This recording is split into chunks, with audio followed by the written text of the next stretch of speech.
In this video, I'm going to show you how to change your headphones volume on Discord. So basically it's pretty easy. It works for Mac and Windows PCs, so it will be helpful for both platforms. Make sure that you hit the like button and wrote your comment, so let's get started.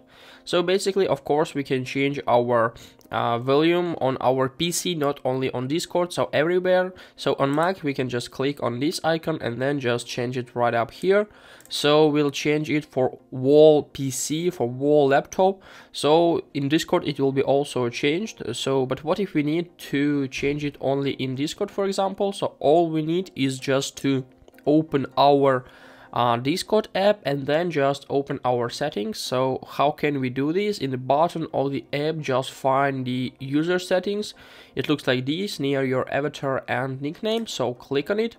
And after that, all you need is just to scroll down to find the app settings area and then go to voice and video right up here. So here's our output device, so we can choose the necessary one. Let it be like this. And after that, here we can choose the output volume by switching this slide bar. So guys, this is the way how you can change your output volume on Discord. Hope this video was useful. Goodbye.